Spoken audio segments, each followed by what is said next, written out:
Selamat berjumpa kembali dengan saya Bapak Ibu sekalian pada sesi ke-98 dalam serial pembangunan sebagai pemerdekaan.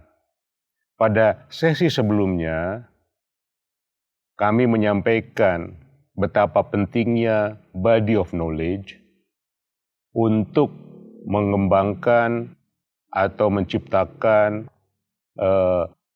kelembagaan-kelembagaan atau lembaga untuk mencapai tujuan-tujuan pembangunan.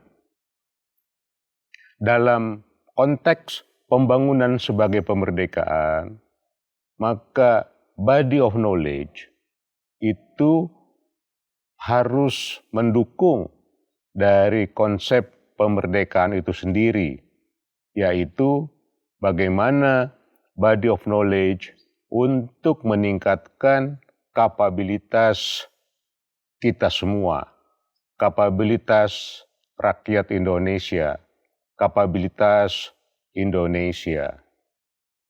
Banyak ukuran yang bisa digunakan untuk menunjukkan kapabilitas kita semua atau kapabilitas suatu negara.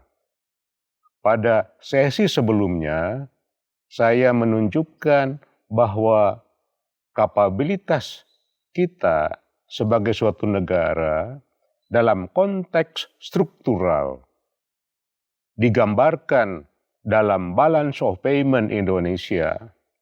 Kelihatannya struktur ekonomi kita atau kapabilitas ekonomi kita belum banyak berubah secara kualitatif dibandingkan masa-masa sebelumnya.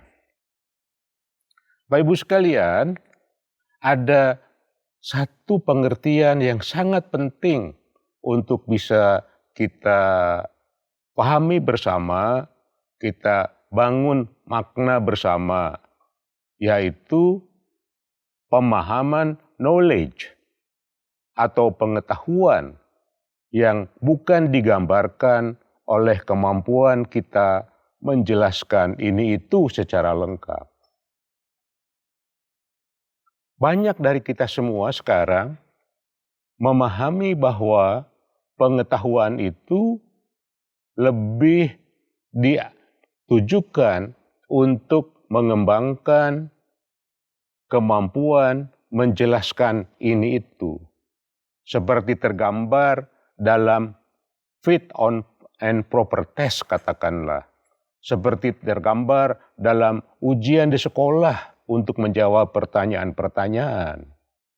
Semakin mampu seseorang menjawab pertanyaan dalam pengertian formalitas di atas, seperti dalam fit and proper test atau dalam ujian sekolah, maka dikatakanlah yang bersangkutan mendapatkan nilai yang baik.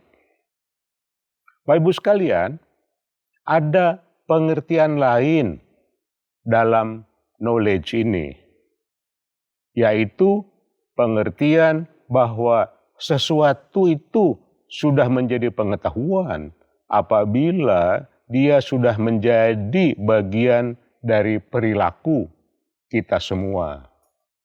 Jadi, knowledge atau pengetahuan diukur oleh perilaku.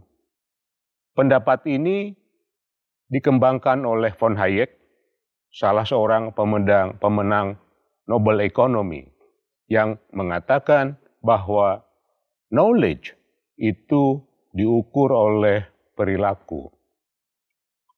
Dalam konteks ini, maka knowledge digambarkan sebagai learned behavior, yaitu adanya pengetahuan baru atau knowledge baru atau body of knowledge baru tergambar dalam perubahan perilaku akibat dari knowledge itu sendiri. Bukan perubahan perilaku akibat takut dicopot dari jabatan atau perubahan perilaku karena untuk mengejar keuntungan pribadi atau kelompok. Tetapi perubahan perilaku sebagai akibat meningkatnya, bertambahnya ada suatu knowledge baru. Bapak Ibu sekalian, pengertian ini sangat penting untuk mengembangkan konsep atau menerapkan konsep pembangunan sebagai pemerdekaan. Misalnya,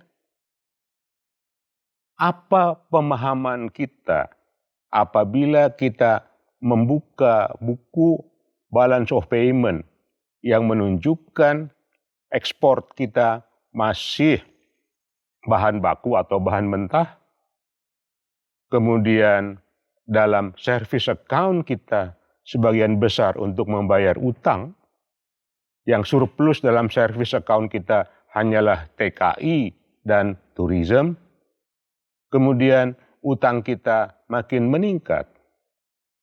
Artinya apa? Kita kekurangan inovasi, kekurangan daya saing, kekurangan hal-hal positif lainnya, sehingga tergambarlah Economic Complexity Index, Productivity Index kita relatif rendah terhadap negara lain. Kemudian kita juga mendapatkan pembelajaran bahwa semakin hari kita semakin tergantung pada satu atau dua jenis spesies saja untuk tanaman, untuk makanan kita. Kemudian bagaimana dengan pupuk yang terus tergantung pada subsidi, dan seterusnya, yang menunjukkan kita belum banyak melakukan pembelajaran. Apa buktinya kita belum banyak melakukan pembelajaran? Kalau diukur dari jumlah tenaga terdidik S1, S2, S3, saat sekarang pasti lebih banyak dibandingkan pada tahun-tahun yang lalu. Tetapi mengapa kinerja kita tidak banyak berubah, katakanlah, maka ini akibat dari kekurangannya pembelajaran. Artinya apa? Artinya learn behavior, perubahan perilaku, tidak berkorelasi atau belum banyak berkorelasi dengan tingkat pendidikan, dengan tingkat status pendidikan yang kita peroleh selama ini. Disinilah tantangan terbesar kita, bagaimana kita mengupdate pemahaman knowledge menjadi pemahaman yang sifatnya embodied atau bersenyawa dalam perilaku kita. Disitulah manfaat pendidikan, disitulah manfaat pelatihan, pembimbingan, dan lain-lain untuk mengembangkan perilaku baru yang kompatibel dengan filosofi pemerdekaan sebagaimana diamanahkan dalam pembukaan serta batang tubuh Undang-Undang Dasar Republik Indonesia. Demikian, terima kasih atas perhatian Bapak dan Ibu sekalian.